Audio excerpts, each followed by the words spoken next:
देखिए, ये क्लास जो है, अगर मैं बात करूं आप लोगों से, तो एमपी सेट और यूजीसी नेट के साथ साथ एमपी पीएससी और यू एमएसडब्ल्यू के स्टूडेंट के लिए भी इम्पॉर्टेंट है ये क्लास, है ना।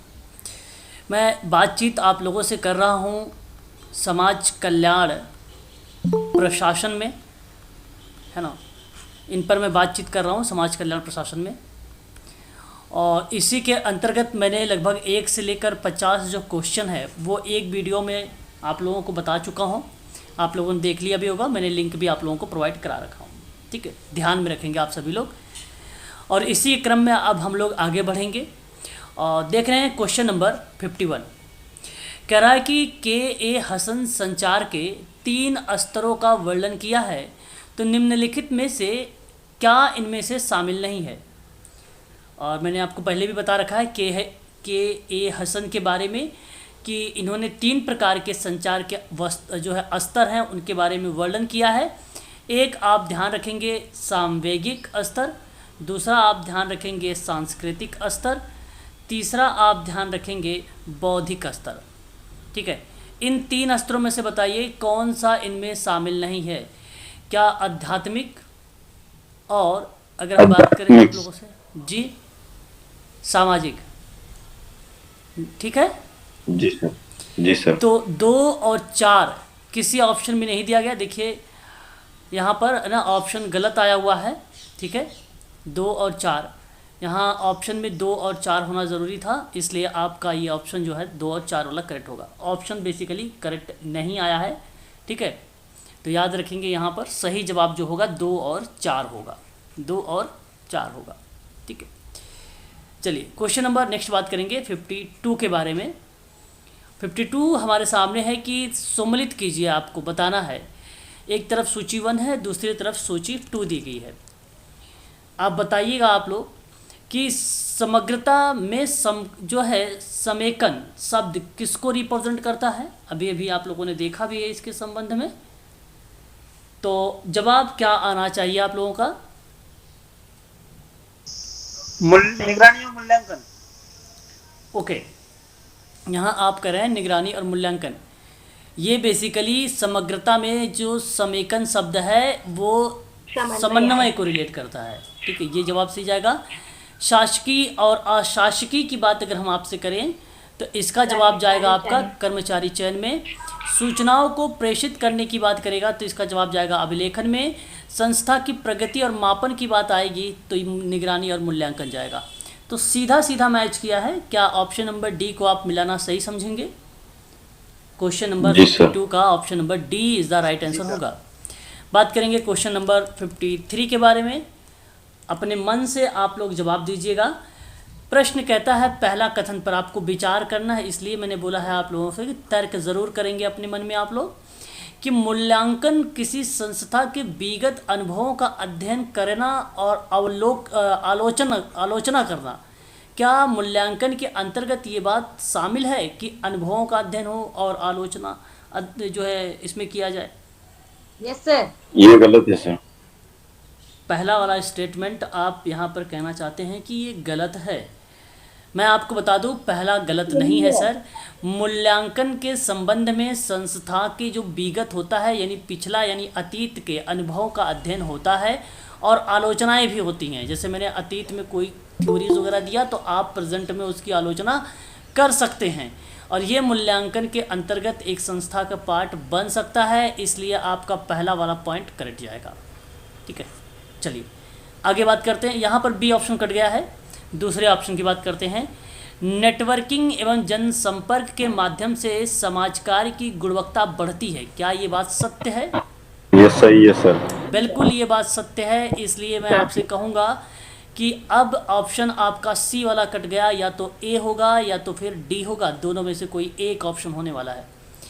थर्ड पॉइंट के देखते हैं। सामाजिक कार्यकर्ता जो है सेवार्थी के साथ यानी क्लाइंट के साथ की गई जो वार्ता है, वार्ता मतलब संप्रेषण यानी वार्तालाप, बातचीत को गोपनीय बनाए रखता है। सही है, सही है, तीनों सही है सर।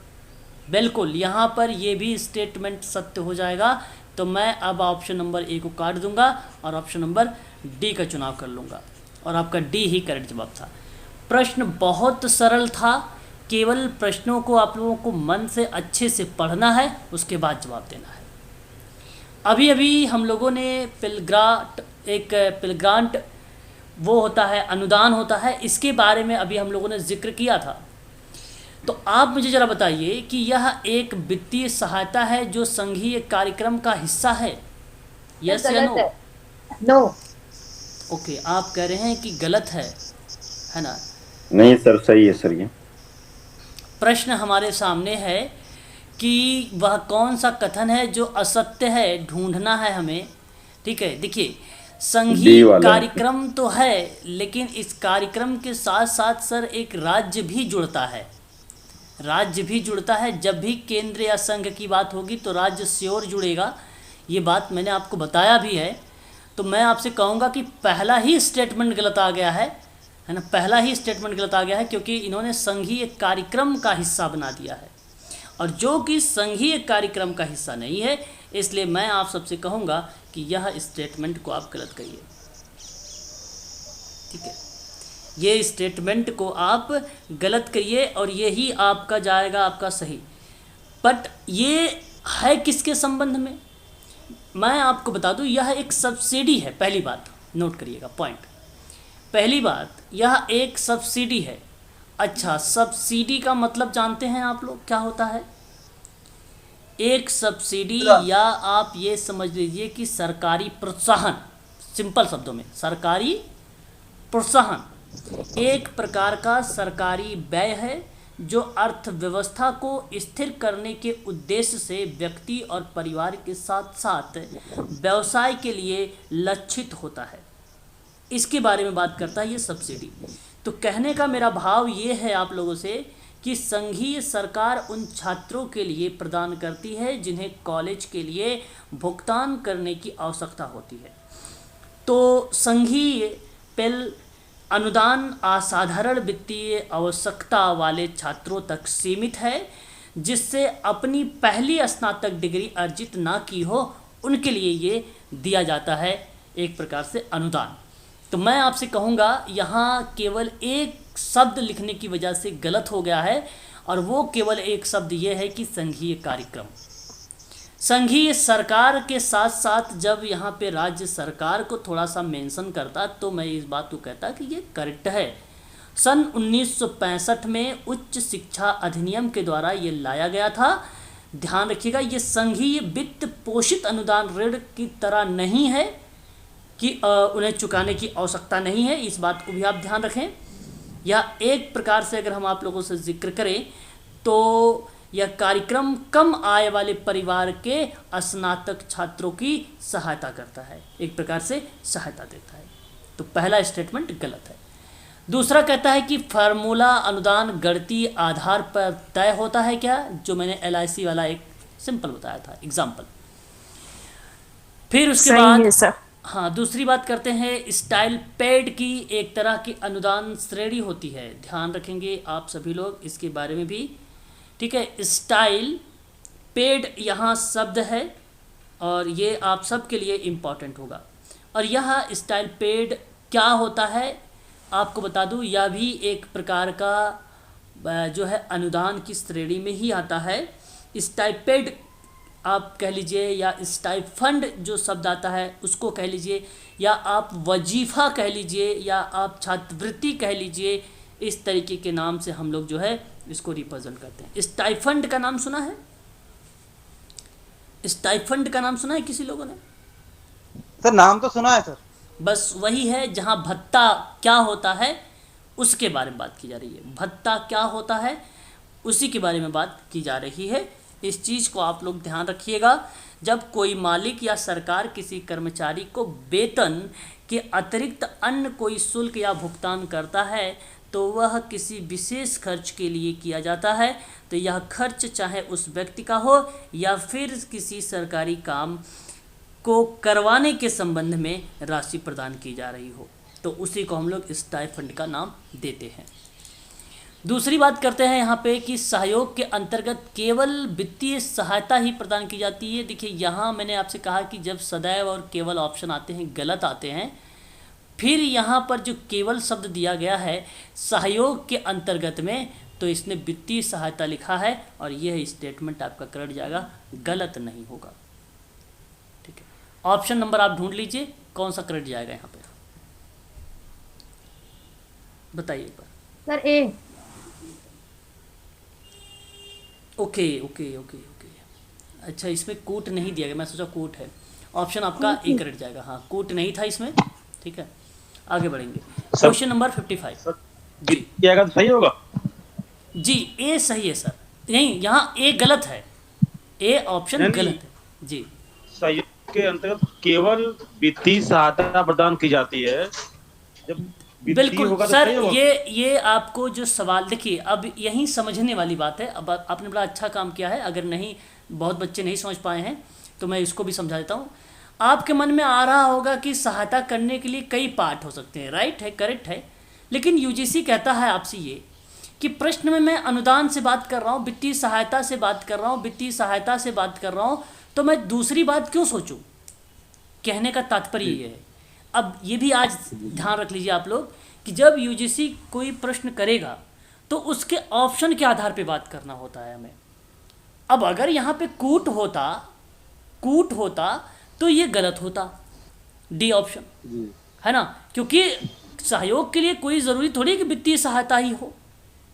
अगर मैं आपसे ये सवाल करता कि सहयोग के लिए आर्थिक सहायता में वित्तीय सहायता केवल है, तो ये बात सही थी।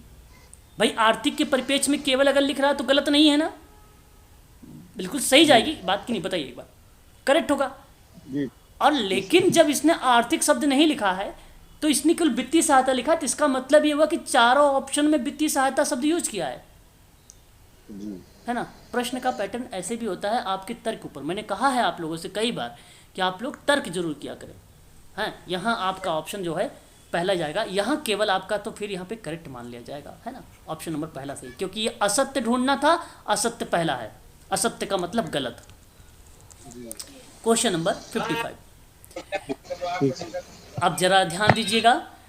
एक प्रोजेक्ट अनुदान है, एक फार्मूला अनुदान है, एक पेल ग्रांट अनुदान है, एक ब्लॉक अनुदान है। क्या मैं यहाँ पे ग्रेजुएट जो शब्द रिप्रेजेंट हो रहा है, प्रस्तुत जो हो रहा है, क्या मैं इसको लगा सकता हूँ? ध्यान दीजिएगा दूसरे को। जी सर। बिल्कुल लगा सकता हूँ। इस बात से आप सभी लोग भली भांति तरीके से रूबरू हैं, इसमें कोई दो राय है ही नहीं। फिर आपसे कहता प्रोजेक्ट अनुदान, प्रोजेक्ट अनुदान किसको होना चाहिए? सर विशेष बी वाला योजना। ऑप्शन है। विशेष योजना। B option sir. Okay, project अनुदान किसी विशेष कार्य योजना की बात कर रहा है। क्या विशेष कार्य योजना क्रियान्वयन की बात करें तो मैं इसको रिलेट करा सकता हूँ, बिल्कुल करा सकता हूँ। फिर आपसे कहता फार्मूला को लेकर कहीं गणितीय लिखा हुआ है, सर 4 नंबर लिखा हुआ है। और फिर ब्लॉक बचा एक, आपका विशिष्ट उद्देश्य वाला बचा है ना, इसी को लगा दीजिए। तो मैं आपको बताना चाहूँगा, ए का 3 लगा दीजिए, बी का 4 लगा दीजिए, सी का 2 लगा दीजिए और डी का 1 लगा दीजिए। 3 4 2 1 कहाँ पे है? ऑप्शन बी नंबर में। बिल्कुल बी आपका करेक्ट हो जाएगा, है ना। तो ये कीवर्ड्स हैं, कीवर्ड्स के माध्यम से भी देखिए बड़ा इंपॉर्टेंट सवाल है आप लोगों के लिए। अनुदान वगैरह से पूछे जाते हैं, फंड वगैरह से सवाल, इसलिए ध्यान रखें आप लोग। क्वेश्चन नंबर 56, सामाजिक विपणन के बारे में मैंने आज आपको सुबह वाली क्लास में जिक्र किया था कि सामाजिक विपणन क्या होता है। तो उन्हीं के स्तरों को क्रम में डिवाइड कर देना है आप लोगों को। जरा मुझे क्रम बताइए, 56 का सही जवाब क्या होना चाहिए? पहले मैं प्रारंभिक चरण लिखना उचित समझूंगा। जी सर। या तो मैं सी को काट कर या तो ए होगा या तो बी या तो फिर डी होगा।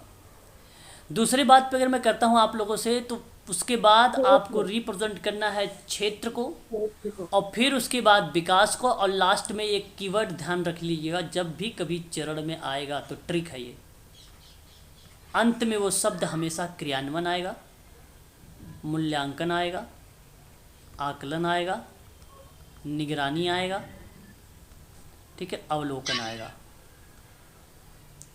ऐसे शब्द आते हैं अंत में किसी भी, इसलिए तो यहाँ पर सही जवाब जो जाएगा ऑप्शन नंबर सेकंड जाएगा, बी वाला ऑप्शन। बी करेक्ट रहेगा, एक बार बता दीजिए आप लोग। Yes sir. चलिए एक बार अब फिर से बताइए, यहाँ पे थोड़ी सी डेफिनेशन के साथ आया हुआ है।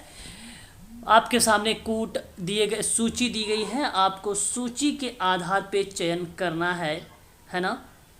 तो जरा मुझे आप बताएं कि संग्रहित आंकड़ों के आधार पे कार्यक्रमों का क्रियान्वयन किसके अंतर्गत आएगा।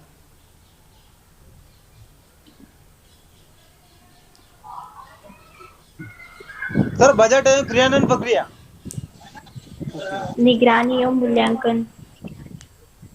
नहीं सर, बजट एवं क्रियान्वयन प्रक्रिया। मैं आपसे यहाँ आप लोगों से कहूँगा कि आप लोग ध्यान रखें निगरानी और मूल्यांकन, क्योंकि क्रियान्वयन शब्द भी अभी अभी मैंने ट्रिक बनाया है, और ट्रिक के हिसाब से अगर आप चलेंगे तो क्या आप एक को नहीं लगा सकते थे। Yes sir. बिल्कुल। व्यय और उसके कार्यकारिणी द्वारा निरीक्षण करना होता है। निरीक्षण शब्द जो आता है बेसिकली व्यय वगैरह को लेकर आया हुआ है। तो क्या मैं बजट को लगा सकता हूँ? Budget. Yes sir. Yes sir. फिर मैंने कहा आपसे कि वरिष्ठ, एक बार थोड़ा सा म्यूट रहिए, थोड़ा सा बस एक बार ध्यान दीजिए आप। देखिए मैं आपसे कह रहा हूँ कि वरिष्ठ एवं अधीनस्थ अधिकारियों के मध्य सूचना आदान प्रदान की बात हो रही है ना। सवाल हमारे सामने ये रहा है, जरा आप लोग मुझे इसका सही तरीके से पहला ही बताइएगा। ऑप्शन आएगा सर इसका, मतलब वो सी का थर्ड वाला अभिलेखन और प्रलेखन आएगा सर। ओके और डी का चौथा आएगा सर। एक मिनट। तो यहाँ रंजना ठाकुर ज्वाइन नहीं है क्या क्लास में? अच्छा, कुछ बच्चे मैसेज डाल रहे हैं ग्रुप में। देखिए ये गलती आप लोग करते हैं। मैंने आप लोगों से कई बार बोला है कि भाई 6:30 तक आप ज्वाइन कर लिया करें प्लीज़। सभी लोगों से बता रहा हूँ, है ना। मैं टाइम दे देता हूँ पहले से ही आप लोगों को, है ना। चलिए एक बार सवाल करिए आप लोग यहाँ पर, है ना, ध्यान दीजिएगा। तो मैं आपसे सवाल कर रहा था, ठीक है, समझने का प्रयास करेंगे आप सभी लोग, ठीक है। वरिष्ठ एवं अधीनस्थ अधिकारियों के मध्य सूचना आदान प्रदान किसको हम रिप्रेजेंट करने वाले हैं इसके संबंध में। बेसिकली मैम यहाँ पर अगर हम बात करें आप लोगों से, तो ये इंफॉर्मेशन एक्सचेंज की बात करता है बिटवीन अभिलेखन और सुपीरियर अभिलेखन और प्रलेखन सर। ओके, अभिलेखन और प्रलेखन की बात कर रहे हो आप लोग यहाँ पे, ठीक है। तो इसका सही जवाब जो जाएगा, सही आप लोग बता रहे हैं कि अभिलेखन मतलब रिकॉर्ड को रखने की बात करता है, और प्रलेखन वही चीज़ है। तो जहाँ पे सुपीरियर एंड सब ऑर्डिनेट ऑफिसर की बात होती है, वो भूमिका इसके अंतर्गत आती है रिकॉर्ड वगैरह रखने के संबंध में, है ना। तो सिंपल सी बात है, किसी सूचना का आदान प्रदान होगा तो हम कैसे कर सकते हैं? हम इसी के माध्यम से कर सकते हैं। यही हमारे लिए सही जवाब होगा, यही हमारे लिए करेक्ट जवाब होगा, ठीक है। अगला सवाल पे बात करें, नेक्स्ट पॉइंट पर हम लोग बात करेंगे। अच्छा जो है पॉइंट लिखा हुआ है, ध्यान रखेंगे आप सभी लोग, ठीक है। चलिए, कुशल सामाजिक कार्यकर्ता का निर्माण एक गुणात्मक शैली का विकास है। सवाल हमारे सामने है, बड़ा ही अच्छा सवाल है कि डेवलपिंग एंड क्वालिटेटिव स्टाइल की बात कर रहा है ये, है ना। क्वालिटेटिव स्टाइल की बात कर रहा है, is the making of skilled social worker.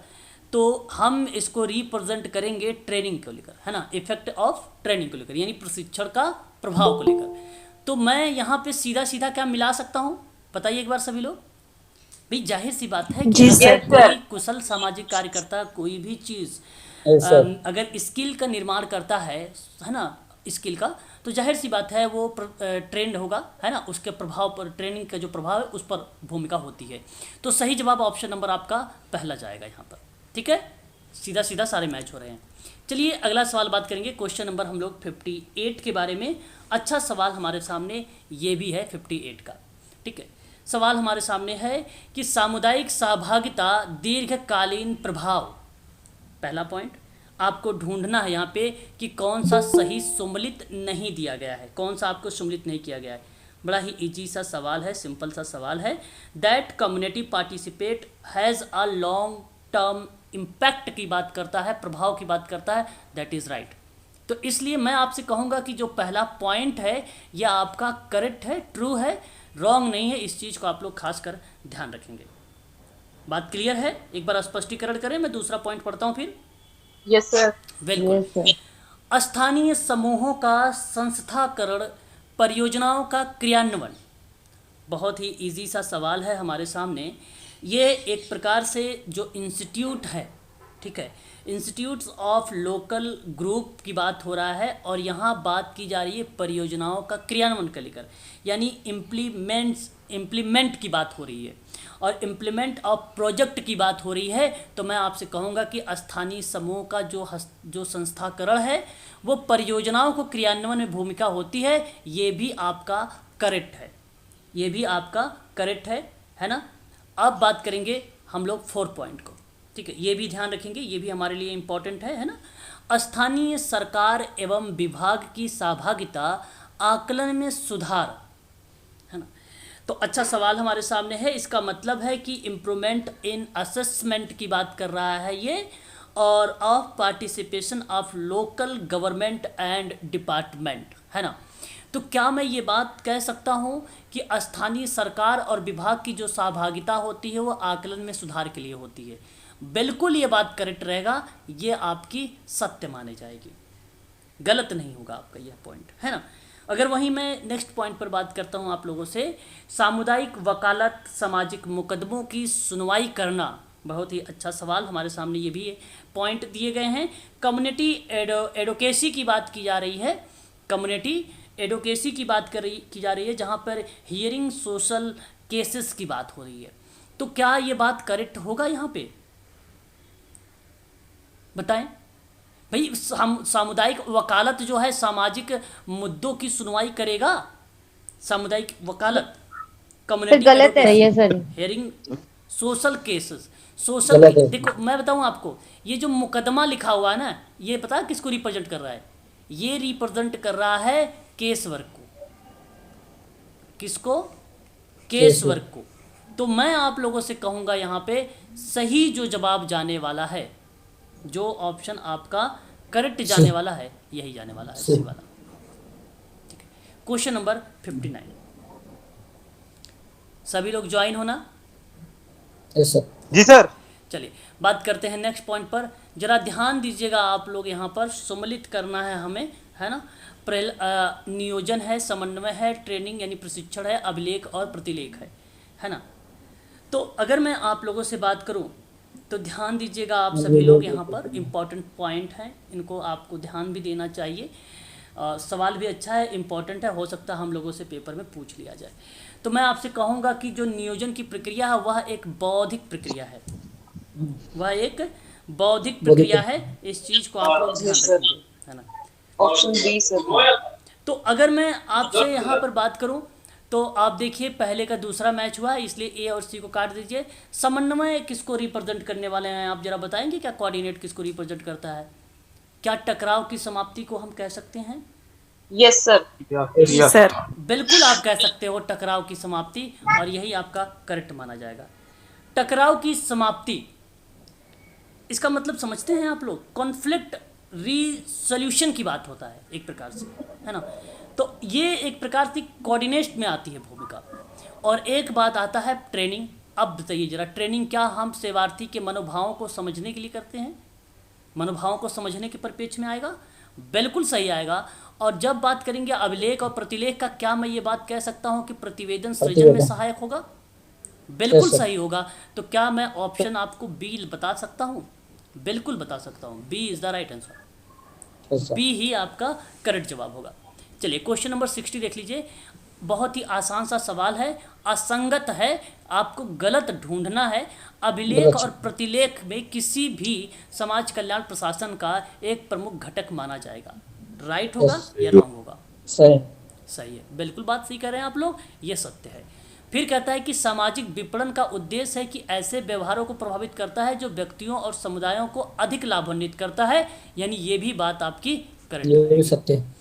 फिर कहता है कि वित्तीय प्रशासन की एक गतिशील प्रक्रिया है जो वित्तीय प्रणाली सहित लेखा जोखा का परीक्षण करती है। फिर तो ये भी सही है, राइट है। हाँ, अब यानी यही गलत है। संविधान के प्रावधानों के अनुसार वैधानिक अनुदान भारतीय राज्यों की अनिवार्य रूप से प्रदान किए जाते हैं।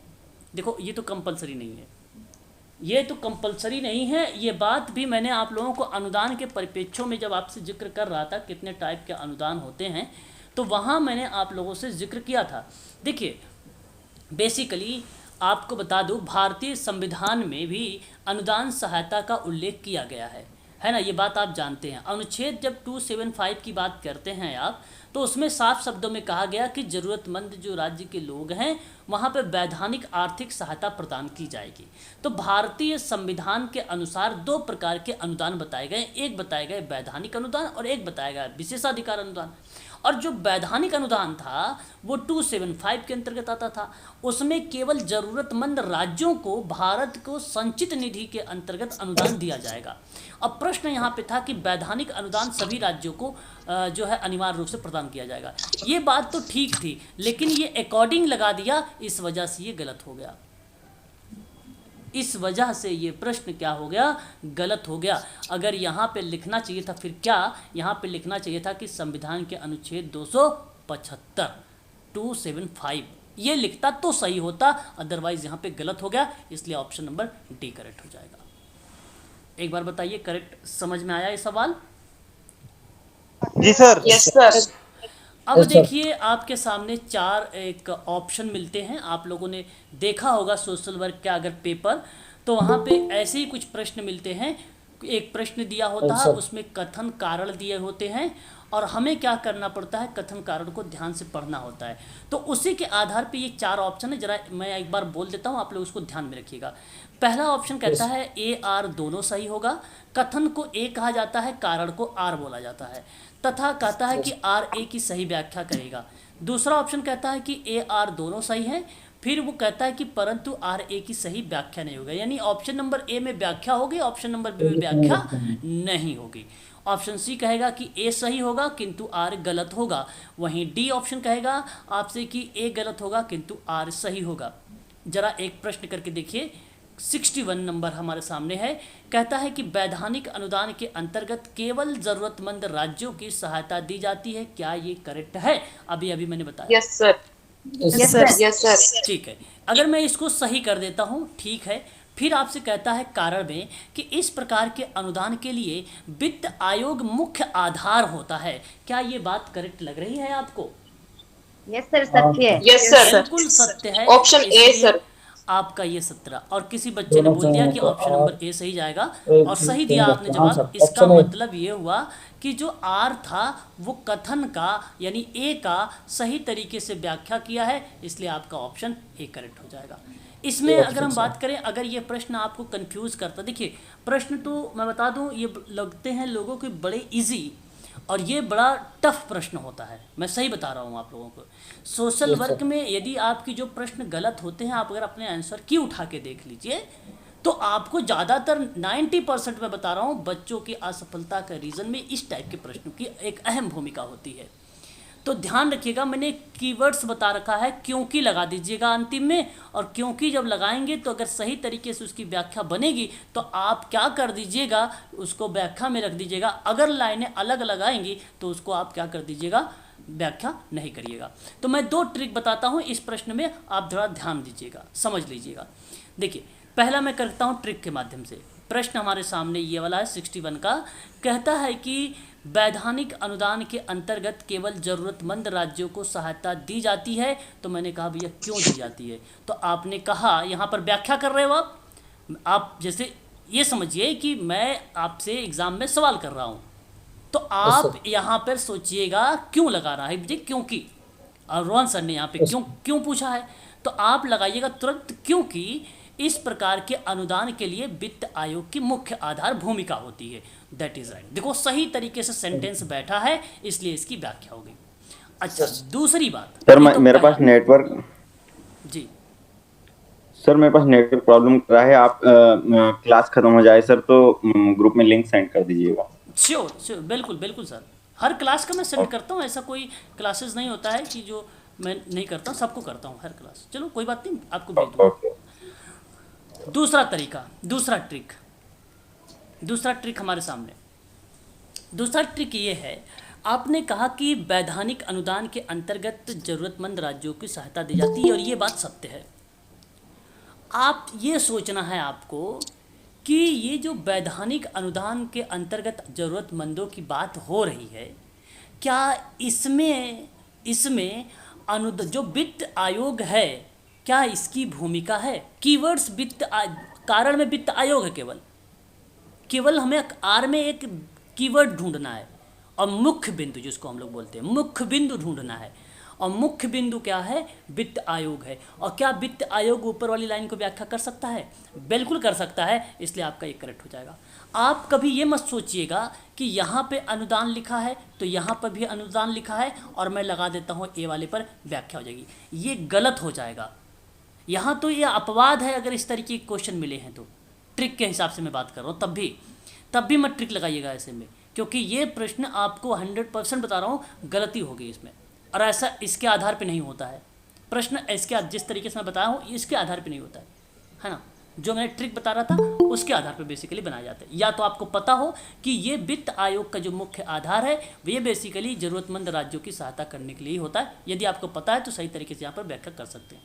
तो ये तो एक तो ट्रेडिशनल तरीका था, है ना, और दो आपकी मैंने ट्रिक बता दिया है। चलिए और भी प्रश्न करिएगा और ज़रा बताइएगा आप लोग कि जवाब अब क्या आना चाहिए। पहले तो मैं पढ़ूंगा कथन, फिर मैं पढ़ूंगा कारण। कथन कहता है कि समाजकारी के अंतर्गत व्यक्ति और समाज के बीच अन्योन्यश्रित संबंध होता है। बताइए। सत्य सही है सर। हाँ, अभी व्याख्या पे नहीं जाना है आपको, ये बात भी ध्यान रखिएगा। एक लाइन दोनों लाइन पढ़ने के बाद भी हमें व्याख्या पे नहीं जाना चाहिए। अच्छा, मेरा एक सवाल है, आप जरा मुझे बताइए इस परिभाषा किसने दिया है? ये बात कही किसने है कि समाज व्यक्ति के बीच में जो है अन्योन्यश्रित संबंध? हैमिल्टन। गार्टन है। गार्टन है। बहुत बढ़िया। अब दूसरी बात, यहाँ पे कारण देखिए, कारण आपके सामने कि व्यक्ति समाजकारी में व्यक्ति और समाज दोनों का उत्थान एक दूसरे पर निर्भर करता है, एक सही दूसरे है पर सर। निर्भर करता है। ये भी सही है सर। अब बताइए मुझे जरा व्याख्या है या नहीं? है सर। सही है सर, ऑप्शन ए आंसर आएगा सर। बिल्कुल सर दोनों सही है सर। दोनों सही है। दोनों जैसे व्याख्या भी है। हाँ, अच्छा व्याख्या व्याख्या कैसे? भी। हाँ, व्याख्या कैसे है? सर उसमें दिया अनन्य से मतलब एक दूसरे पर संबंधित, और इसमें भी यही दर्शा रहा है, इसमें एक दूसरे बिल्कुल पर निर्भर बिल्कुल होते हैं। बिल्कुल। यहाँ आपको यही पता होना चाहिए था कि व्यक्ति और समाज के बीच में जो अन्योन्यश्रित का संबंध है ना, यही तो परस्पर है। इसी को परस्पर, इसी को रेसिप्रोकल बोला जाता है। और यही बात इसने कह दिया उत्थान को लेकर। किसको लेकर? उत्थान को लेकर। अब देख सकते हैं कारण में कि व्यक्ति और समाज के दोनों की बात जो हो रही है वो उत्थान एक दूसरे पर निर्भर करता है, इसलिए आपका ऑप्शन नंबर ए सही हो जाएगा। चलिए, बहुत बढ़िया है। शुक्र है कि आप लोग थोड़ा से इसके बारे में जाने, और भी प्रश्न करेंगे तभी और चीज़ें आपको पता चल जाएगी। चलिए अगला सवाल देखते हैं। तब तक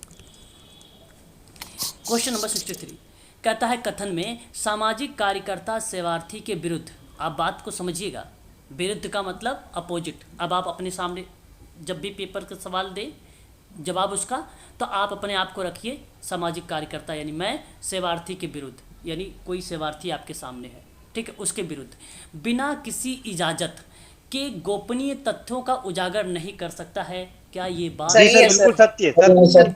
बिल्कुल सत्य। बिल्कुल। चलिए, बहुत अच्छी बात है अगर आपने सत्य बताया है तो। दूसरा कारण को देखिएगा, बड़ा ही ध्यान दीजिएगा आप लोग, क्योंकि गोपनीयता अगर यहाँ पे मिल गई है तो यहाँ पर भी गोपनीयता मिल गई, तो इसका मतलब ये नहीं कि व्याख्या होती है। प्रश्न को समझिएगा। फिर कहता है कि गोपनीयता का उल्लंघन मानहानि के खिलाफ माना जाता है। ये भी सत्य है सर। ये भी सत्य है। गलत गलत गलत गलत। नहीं, गलत है सर ये। अरे भाई, गोपनीयता का सत्य है उल्लंघन ना सर? इसमें ट्रिक लगा के मानहानि के देखो। तो खिलाफ। मानहानि माना जाएगा सर, खिलाफ क्यों माना जाएगा? कोड केस हो सकता हाँ, तो मैं आपसे ये कह सर, रहा इसमें हूँ, क्या? मानहानि के खिलाफ माना जाता है। अच्छा, सर ये असत्य है, गलत है सर ये। गोपनीयता का उल्लंघन मानहानि के खिलाफ माना जाता है। मानहानि माना जाता है सर, खिलाफ नहीं माना जाता। हाँ सही है सर, सही है। आप खिलाफ लिखा समझ ना, नहीं पा रहे। देखिए, हाँ, मैं सही है। आपसे ये कह रहा हूँ। अच्छा, पहले आप मुझे यही बता दीजिए आप लोग कि मानहानि होता क्या है? मानहानि मतलब नुकसान। नुकसान। सर अगर उस व्यक्ति के ऊपर गलत अगर इल्जाम डाल दिया जाए वो मानहानि होता है। अच्छा, एक बार मेरी बात सुन लीजिए थोड़ा सा। अगर मैं ये कहूँ मानहानि करने वाले व्यक्ति पर, मानहानि करने वाले व्यक्ति पर, बात को ध्यान समझिएगा, व्यक्ति पर दीवानी और फौजदारी मुकदमे चलाए जा सकते हैं। आप लोग ये जानते हो दीवानी फौजदारी मुकदमे वगैरह? Yes sir. जी नो सर। सर। दीवानी नहीं, मुकदमे सिविल और और भी बहुत लंबे चलते सिविल हैं। और क्रिमिनल प्रोसेस हाँ, सर। अभी मैं केवल समझा रहा हूँ आपको बस, है ना, ये केवल बात को समझिएगा। तो इसमें 2 वर्ष की साधारण कैद हो सकती है, जुर्माना हो सकती है, उसकी सजाएं हो सकती हैं। और इस बात से आप लोगों को सहमत भी होना चाहिए, और होता है ये, ऐसा नहीं कि नहीं होता है। मैं कोई अपने मन से थोड़ी बना के बोल रहा हूँ। मानहानि का मतलब होता है भाई कि किसी के मान का हनन हो रहा हो, बात यस करेक्ट। अब मैडम कह रही हैं कि मानहानि के खिलाफ नहीं माना जाएगा। भाई अगर मेरे बिना बताए आप मेरी बात उजागर कर रहे हो, तो बताइए किसी के मान का हनन कर रहे हो कि नहीं कर रहे हो आप? सही बात, सत्य। ये बात आपकी यहाँ पर करेक्ट होगी, गलत नहीं होगी। बात सत्य सही है, है। मेरी बात को आप अच्छे समझिएगा। मैंने दोनों एग्जाम्पल बताए हैं, दीवानी फौजदारी को रिलेट करके भी। और यहाँ अच्छा। सिंपल अर्थ में आप ये ध्यान रखें, केवल अगर कोई पूछे मानहानि कहते किसको है, पहले इसकी डेफिनेशन जानो आप। जब जान लेंगे तब आप जान। मानहानि का अर्थ यही है ना, किसी के अच्छा। मान का हनन करना, किसी के लिए जानबूझकर गलत बातें का गलत बातों को नुकसान। फैलाना, गलत बातों को फैलाना, चाहे वो लिखित हो या चाहे वो बोल कर रहे हो आप। तो सोशल वर्कर के लिए भाई ये बात तो मैं बता रहा हूँ करेक्ट होगी, गलत नहीं होगी कि अगर ऐसा करेगा तो उसका सर, मानहानि होगा। अब अगर बताइए। आप जैसे इस क्वेश्चन में सिर्फ आप एक शब्द को उठा रहे हो, अगर जैसे इसमें ना तो कोई कोमा आया है, हम क्या है, हम गोपनीयता को उठा के इसका आंसर दे रहे हैं, तो नहीं, फिर नहीं, हमारी देखो, बात भी मैं तो बताऊं सत्य है आपको। सर। देखो मैं बताता हूँ आपको, गोपनीयता का उल्लंघन बेसिकली ये साफ शब्दों में बोल ही रहा है। हमें कॉमा लगाने की जरूरत नहीं है। हमें कॉमा तब लगाना पड़ता है जब हम 2 बातें करते हैं। हम एक लाइन में जब 2 बातें लिखते हैं तब हम कॉमा लगाते हैं। हमें 2 बातें करनी ही नहीं है। क्वेश्चन तो एक ही बात पे डिपेंड है, और वो बात है आपका गोपनीयता पर। सिंपल सा सवाल है मैडम, कारण कहता है कि गोपनीयता का उल्लंघन मानहानि के खिलाफ माना जाता है। ये बात सत्य है, गलत नहीं है। आप चाहे लिख कर रहे हो, चाहे उसकी बातें जो हो या ना हो, आप उसको उजागर कर रहे हो बिना पूछे हुए, तो जाहिर सी बात है उसकी मान की हानि हो रही है, उसका हनन किया जा रहा है। हाँ, उससे अगर पूछ के कर रहे हो तो नहीं दिक्कत है ना। और हमें 2 बात करनी नहीं, हमें एक ही बात करनी गोपनीयता के परिप्रेक्ष्य में। और सिंपल अगर उल्लंघन लिख दिया तो अगला वर्ड ये मानहानि बनना ही चाहिए। उल्लंघन लिख दिया तो अगला वर्ड ये बनना ही चाहिए। वहाँ पे जिस प्रश्न में वास्तविकता होती है वही प्रश्न आते हैं, उसी प्रश्न के आधार पर बनाए जाते हैं। यहाँ आपका स्टेटमेंट ये गलत नहीं होगा मैडम, ये करेक्ट है। अब बताइए जरा, मुझे क्या समझ में आया आपको? आगे जी सर। अब मुझे आप ये कहिए कि ये जो सवाल है क्या इसकी व्याख्या हो रही है या नहीं हो रही है? सर व्याख्या नहीं हो रही। व्याख्या नहीं हो रही है। तो क्या हो और कोई लोग हैं हो रही। जिनके मन में आ रहा हो हो व्याख्या रही है सर, हो रही हो रही। अच्छा, हो रही हो रही है सर। ओके, हो चलिए रही है सर, सही अब आंसर मैं है। आप लोगों को ना थोड़ा सा ट्रिक को फॉलो करता हूँ, और उन ट्रिकों के माध्यम से मैं आप लोगों को यहाँ पे बताना चाहूँगा। ध्यान दीजिएगा, थोड़ा समय तो ले रहा हूँ एक प्रश्न को समझाने में, ताकि आपको अगला जब प्रश्न मैं करवाऊँ और भी क्वेश्चंस, तो वहाँ मुझे टाइम ना लगे, वहाँ मैं सिर्फ बताते चलूँगा। कथन आपसे कहता है सामाजिक कार्यकर्ता सेवार्थी के विरुद्ध, ये बात आप भली भांति तरीके से जानते हैं, बिना किसी इजाज़त के गोपनीय तथ्यों का उजागर नहीं कर सकता है। ये बात सत्य। तो मैंने कहा भाई क्यों ऐसा क्यों नहीं कर सकता है? वो कर सकता है। तो आपने कहा नहीं, क्योंकि गोपनीयता का उल्लंघन मानहानि के खिलाफ माना जाता है। और ये यहाँ पर सही तरीके से व्याख्या हो जाएगी, और ये option number A, option A. हाँ, ऑप्शन ए दोनों सत्य है। करेक्ट है। ए आपका करेक्ट है, जो गोपनीयता के संबंध में बात की जा रही है ना। तथ्य नहीं उजागर कर सकता भाई, अगर करोगे तो अच्छा। प्रश्न देखो, यहाँ जो मानहानि है, ये कीवर्ड पकड़िएगा, ये जो मानहानि है ये बताया है गोपनीय तथ्यों का उजागर ना किया जाए। अगर किया आपने तो ऐसा होगा। और जब ये दोनों बात सिमिलर लग रही है, इसका मानहानि को बता रहा ये है, तो व्याख्या है भाई option A correct. Option A correct. Sir ये इसमें ट्रिक एक ही लगा सकता है कि और दूसरी ट्रिक और है? 2 ट्रिक बताया, 2 ट्रिक। ये एक क्योंकि वाली, और एक कौन सी सर? एक आपको ये करना है कि जहां आपको ये पता, ये जहां कीवर्ड है, जैसे इसमें गोपनीयता का उल्लंघन जो है मानहानि के खिलाफ माना जाता है, तो गोपनीयता में जो उल्लंघन करने में मानहानि है, ये ट्रिक है। और दूसरा यहाँ पे ये होगा कैसे, हो कैसे रहा है, मानहानि को डिफाइन कर कौन रहा है? अगर आप ऐसा अगर ये होगा तो ये देखिए गोपनीयता तथ्यों का उजागर करेंगे, ठीक है। तो यहाँ पे प्रश्न अगर बनता है तब उसका मानहानि बनती है। तो इसने कहा गोपनीयता तथ्यों का उजागर नहीं कर सकता वो, और यदि आप ऐसा करोगे, है ना, तब अगर आप ऐसा करोगे तो यहाँ पर क्या बन जाएगा, उल्लंघन बन जाएगा, उसका उजागर हो जाएगा। तो ये ट्रिक है आपका कि ये मानहानि कीवर्ड है और इस चीज़ को रिप्रेजेंट करेगा। बाकी डेफिनेशन अगर आपको मालूम है, वैसे तो मैंने एकदम ट्रेडिशनल तरीके से सॉल्व करवाया है आप लोगों से, है ना। नहीं सर, जैसे कि कौन सा अगर समझ में नहीं आया तो फिर उसमें ट्रिक भी लगाना पड़ जाए। हाँ, अगर ऐसे सवाल समझ में आए तो वही ट्रिक बताया था मैं आपको, वही उसी ट्रिक का आप सहारा हाँ, जरूर वही। लीजिएगा। और अच्छा, उससे अगर भी एक बार में कंफर्म ना हो ना तो 2 बार पढ़ लीजिएगा, ट्रिक का ही तो फॉलो कर रहे अच्छा। हैं, बस 2 बार। तो जब आप पढ़ेंगे फ्लुएंट में ना, वो चीज़ें बनना शुरू हो जाएंगी आपको मन में। ऐसा।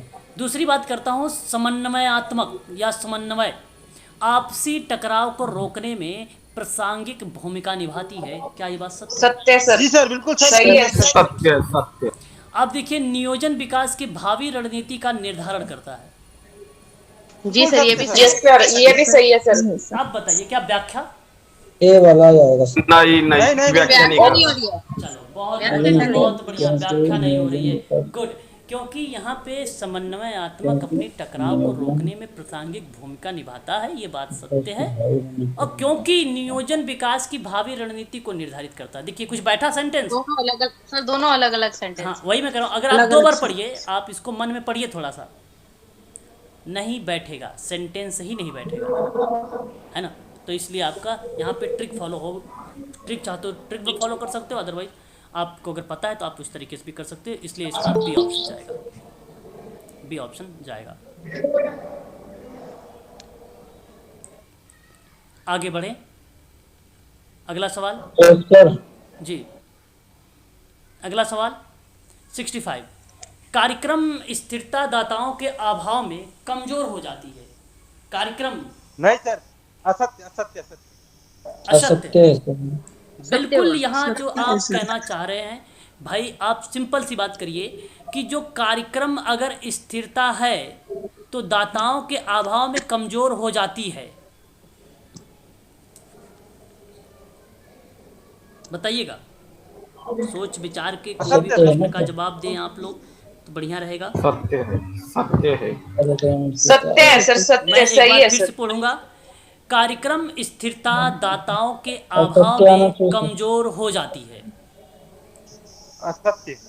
असत्य आना चाहिए सर। बिल्कुल। यहाँ पे अगर प्रोग्राम स्टेबिलिटी की बात हो रही है, इज वीक, वीक का मतलब होता है कमजोर कर देना, है ना, उसको एक प्रकार से कमजोर कर देना। इन द जो है अब्सेंस ऑफ डोनर्स में, क्या ऐसा आप ये कह सकते हो कि प्रोग्राम में अगर कोई आपको दान वगैरह ना दे तो क्या आपका प्रोग्राम कमजोर हो जाएगा? जी हाँ। हो सकता है, नहीं होगा। हो नहीं, नहीं, सकता है नहीं, सर। मैं बताऊं आपको, यहाँ पे पॉसिबिलिटी वाली चीजों का ध्यान रखो आप लोग। कार्यक्रम अगर स्थिर है, सिंपल सी बात है, कोई भी प्रोग्राम अगर होता है, फंडिंग वगैरह होती है ना, हम अपने जेब से लगाएंगे नहीं। अगर संस्था या संगठन जुड़े रहेगा तभी तो काम होगा, हम तभी तो किसी कार्यक्रम को बना सकते हैं। तो कार्यक्रम स्थिर है और उसमें दाताओं के अभाव में कमजोर हो जाती है, और अगर नहीं होगा तो जाहिर सी बात है कमजोर हो जाएगी, इसमें कोई दो राय नहीं है। ये सत्य बात है भाई, ये बात सत्य बात है सर। हाँ ये सत्य है। दूसरी बात कहता है कि कार्यक्रम में स्थानीय सरकार एवं विभाग को शामिल कार्य करने एक मिनट, थोड़ा सा मैं मिनिमाइज करता हूँ, छोटा सा करता हूँ। करने से कार्यक्रम स्थिरता मजबूत हो जाती है। ये भी सत्य है सर। ये भी सत्य है सर। ये भी सत्य है। व्याख्या और व्याख्या भी होगी सर। नहीं करेगा, व्याख्या नहीं अब करेगा, 65 व्याख्या नहीं होगी। व्याख्या नहीं। होगी। नहीं, व्याख्या नहीं हो रही सर। व्याख्या नहीं हो रही है, व्याख्या नहीं हो रही। मैं ऐसे भी बता देता हूँ, अब थोड़ा समझाता हूँ। आप लोग फिर गलती कर रहे हो, क्या बात हो रही बार बार। देखिए यहाँ आप लोग को मैंने कहा है कि अगर कार्यक्रम लिखा है तो यहाँ भी कार्यक्रम लिखा है, इसका मतलब ये नहीं कि व्याख्या हो रही है। आप कीवर्ड्स को अभी भी नहीं पकड़ पा रहे हैं। मैं आपसे कह रहा हूँ, आप ध्यान दीजिए कि कार्यक्रम स्थिरता दाताओं के अभाव में कमज़ोर कर देती है, और ये बात सत्य है, इसमें कोई दो राय नहीं है। और कार्यक्रम में स्थानीय सरकार और विभाग शामिल करने से कार्यक्रम स्थिरता मजबूत हो जाती है। तो भाई तब दाताओं की ज़रूरत क्यों पड़ी? दाता की ज़रूरत क्यों पड़ी? मेन भूमिका तो दाता का अभाव है। क्या इसकी बात यहाँ पे हो रही है? नहीं सर, नहीं हो रही है जब सर, ये यहाँ बात ही नहीं व्याख्या डोनर्स नहीं की हो हो रही रही, यहाँ तो बात सरकारी विभाग की बात हो रही है ना? डोनर्स की बात ही नहीं हो रही है। तो कहने का भाव ये है कि जब यहाँ बात सरकार के ऊपरी वाली लाइन में अगर कहता कि दाताओं के अभाव में, तो यहाँ पे दाताओं को लिखना चाहिए था कि सरकारी विभाग हो रही है दाता, कि अगर लिखे सरकारी विभाग दाताओं के अभाव में, अब वो मेंशन करे वहाँ पे कि कमज़ोर हो सकती है, तो वो बात सत्य थी। तब जाके यहाँ पर हम बात करते कि हाँ भाई सरकार के परिप्रेक्ष्य में बोल रहा है तो फिर ये ठीक है। सरकार अलग भूमिका हो गई, दाताओं का भाव अलग, अभाव जो है अलग भूमिका हो गई, तो इसलिए आपका बी करेक्ट हो जाएगा यहाँ पर बी करेक्ट हो जाएगा, है ना? तो इन चीज़ों को आप ध्यान रखें और आपको जब 2-4 बार आप करेंगे ना तभी आपको समझ में आ जाएगा। तो ये आपके जो सवाल थे यहाँ पे मैंने ये कुछ सवाल लिए जो कवर किए। अब आगे और भी सवाल हैं जो समाज कल्याण प्रशासन के संबंध में है, उनको भी हम लोग देख लेते हैं। ठीक है, किया जाए? बता दीजिए, एक बार बता जी दीजिए। सर, बिल्कुल। जी सर। सर चलिए, तो अभी तक आप लोगों को मज़ा आ रहा है ना करने में कि भाई हाँ ये सवाल ठीक ठाक लग रहे हैं? Yes sir. जी सर। चलो बहुत बढ़िया। फिर यानी समाज कल्याण प्रशासन में आप जो है भली भांति तरीके से निपुण हो रहे हैं। ठीक है, बात करते हैं क्वेश्चन नंबर फर्स्ट में कि प्रारंभिक काल में, बड़ा ध्यान से सुनिएगा, समाज कल्याण दिए गए किए जाते हैं। मैंने शायद ये टॉपिक अभी हाल ही में करवाया है, आप लोगों को बताया भी था कि सभी सर, ऑप्शन डी। बहुत बढ़िया। ऐसे ही प्रश्न पढ़ो, जवाब आंसर पे होना चाहिए। कुछ व्यक्ति या समूह द्वारा होता है, गरीब दीनहीन की सहायता करके होता है, मानव जीवन को उच्च कोटि करने के लिए सहायता भी दी जाती है या की जाती है। वर्तमान उपयुक्त तो सभी के सभी करेक्ट हो जाएंगे, यानी डी ऑप्शन आपका। D option. देखिए अभी आप लोगों ने क्वेश्चन देखा होगा, अगर आप हरियंट को देख के बिल्कुल मत करिएगा, कुछ प्रश्न ऐसे भी हैं जहाँ पे गलत ऑप्शन आए हुए हैं, है ना? और इसलिए मैं आप सबसे कहूँगा कि आप ध्यान से करिएगा क्वेश्चन आंसर को। ठीक है, यहाँ पे व्याख्या के साथ करेंगे तभी आप समझ पाएंगे उन सवालों के मतलब। सेकंड कह रहा है कि वर्तमान समय में राज्य का जो स्वरूप है कैसा हो गया है? बताइए, आज वर्तमान समय कल्याणकारी है, समाजवादी है, पूंजीवादी है कि मिश्रित है? देखिए मिश्रित मत कहिए आप, पूंजीवादी हो गया है। हाँ देखिए, देखिए एक मिनट, अब एक मेरी बात भी सुन लिया करिए आप लोग। मिश्रित का मतलब ये हुआ कि मैंने कल्याणकारी को भी शामिल कर दिया, पूंजीवाद को भी शामिल कर दिया, समाजवाद को भी शामिल कर दिया। जब इन तीनों ऑप्शन को मैं शामिल करूंगा तो मिश्रित बनेगा, तो वहाँ पे कहना उचित नहीं होगा। समाजवाद वर्तमान समय में जो राज्य का स्वरूप बना हुआ है वो पूंजीवादी नहीं है, ना ही समाजवादी है, ना ही समाजवादी है। बट यहाँ पे अगर हम बात करें तो ये है कल्याणवादी। क्या है ये? कल्याणकारी या कल्याणवादी भी आप यहाँ पे कह सकते हैं। तो सही जवाब जो जाएगा वह ऑप्शन नंबर पहला ही करेक्ट जवाब जाएगा। ठीक है, समाज कल्याण प्रशासन का मतलब ही रहता है कि संबंध में चर्चा करने से पहले प्रशासन शब्द जो आता है वो बेसिकली सामान्य लक्ष्यों को प्राप्त करने की दिशा में मानवीय सहयोग की बात करता है, मानवीय सहयोग की बात करता है। इसलिए मैं आपसे कहूँगा कि कल्याणकारी प्रक्रियाओं पर ये अधिक बल देता है, इसलिए आपका ऑप्शन जो जाएगा वो आपका करेक्ट होगा, पहला वाला ऑप्शन। तो तीसरे प्रश्न की बात करेंगे हम लोग कि कल्याणकारी राज्य वह होता है, कल्याणकारी राज्य वह होता है जो अपने नागरिकों की कम से कम न्यूनतम स्तर पर आजीविका उपलब्ध कराने की जिम्मेदारी लेता है। देखिए बात सही भी है। समाज कल्याण विश्व कोश ए। ओके, आप लोगों का जो जवाब आ रहा है वो ऑप्शन सामाजिक विज्ञान विश्व कोश। ठीक है, ऑप्शन नंबर ए की तरफ जा रहा है, जो कि ऑप्शन नंबर ए आपका सही नहीं है। क्या डी होगा सर? डी होगा, आप लोग बता रहे हैं। डी होगा, समाजकारी। सर बी, समाजकारी विश्व कोश। समाज कल्याण सामाजिक विज्ञान, हाँ ये बच्चे ने सही बताया आपने। सामाजिक विज्ञान का जो विश्वकोश है, पहले सोशियोलॉजी में जो है समाज कल्याण के बारे में जिक्र किया गया था और वहाँ शब्द दिया गया कल्याणकारी राज्य के बारे में, कल्याणकारी राज्य के बारे में। और सही जवाब ऑप्शन नंबर सी जाएगा आपका, ऑप्शन सर सी।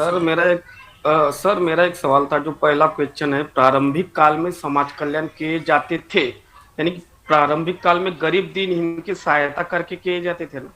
देखिए सर, ये भी आपका सही रहेगा।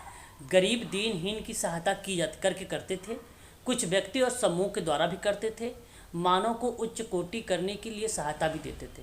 सिंपल सवाल है। प्रारंभिक काल का मतलब ये हुआ कि आप बहुत पुरानी बात कर रहे हैं। तीनों बातें सही हैं इसमें सर, है ना? कोई बातें गलत नहीं है इसमें, सारी बातें सही है। ठीक है, अच्छा, तो मैं बात कर रहा था यहाँ पे आप लोगों ने जवाब जो दिया है वो ऑप्शन सी दिया, ये ही सही जवाब है यहाँ पे, है ना?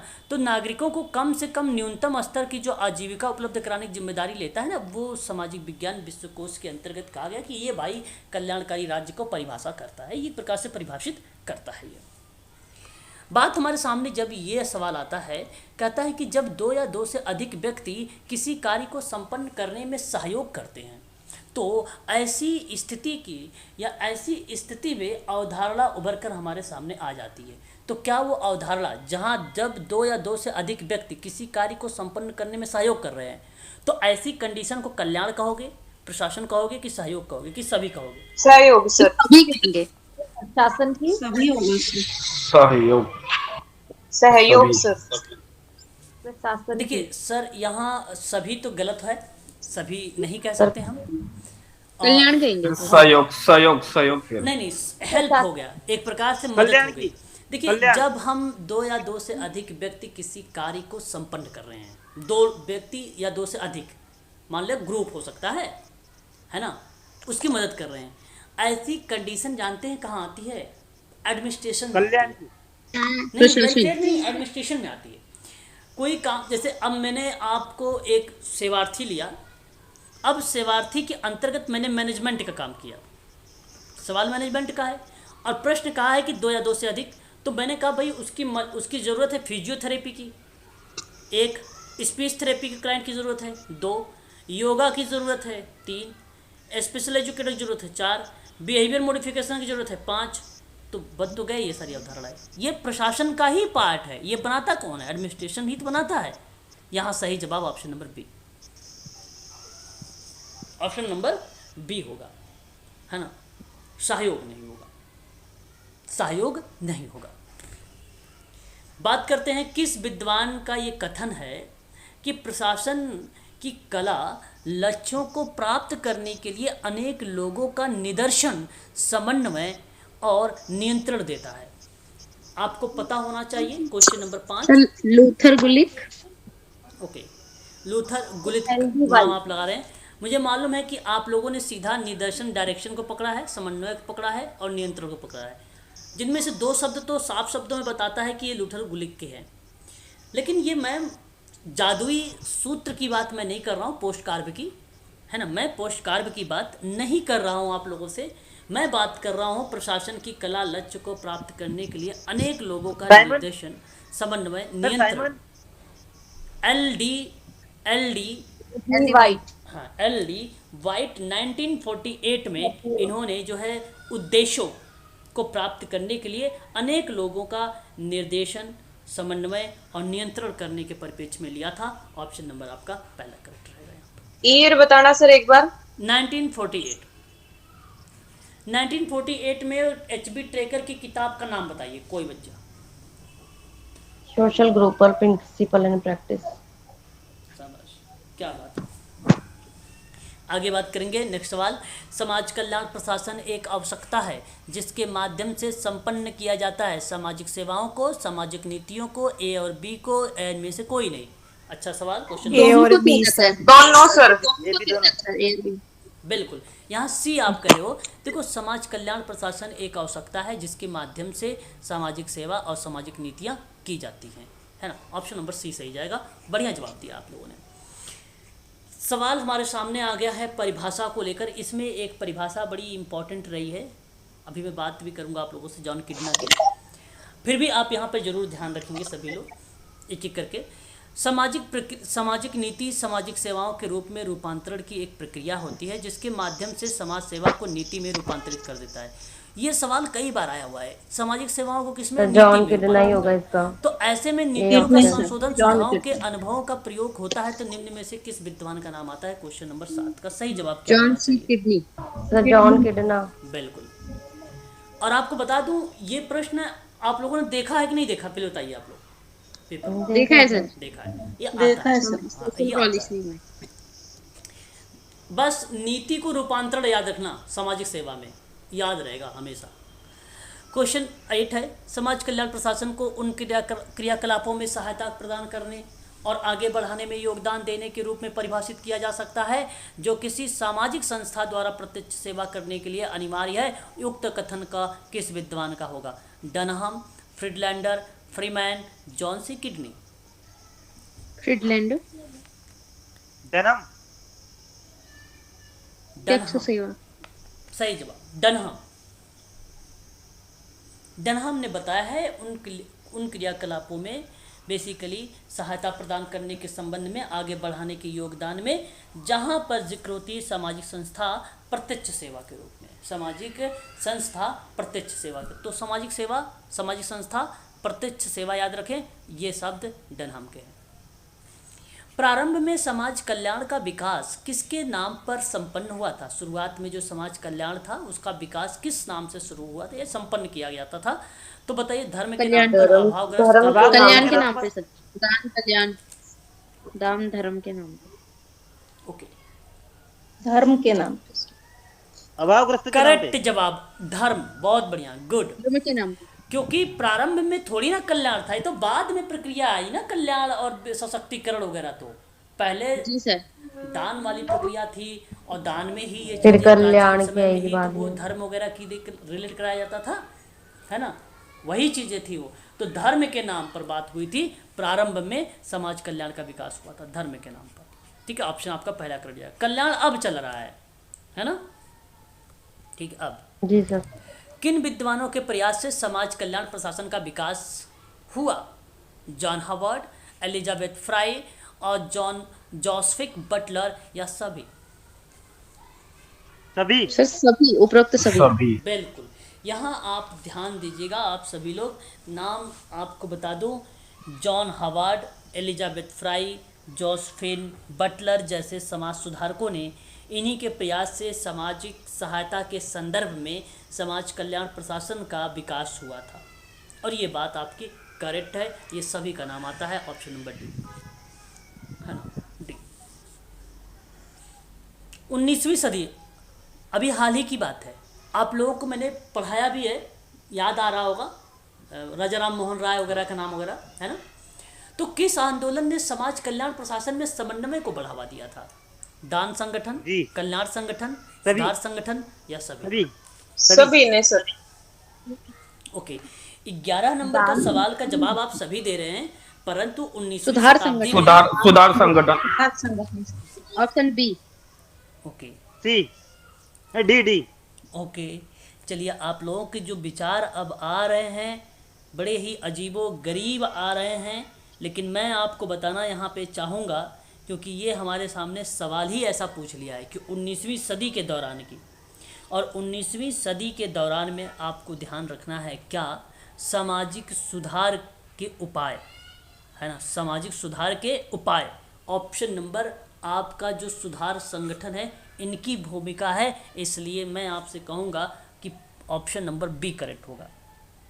ध्यान दीजिएगा, मैं आपको बता देता हूँ, पहले प्राचीन काल में जो सहायता शब्द था दान, दया, दक्षिणा, स्वधर्म, त्याग इत्यादि पे आधारित था, है ना। फिर प्रशासनिक दृष्टिकोण आए, जहाँ भारत के सम्राट अशोक, हर्ष, अकबर, शेरशाह सूरी जैसे शासकों ने कार्य के मील के पत्थर को साबित किया।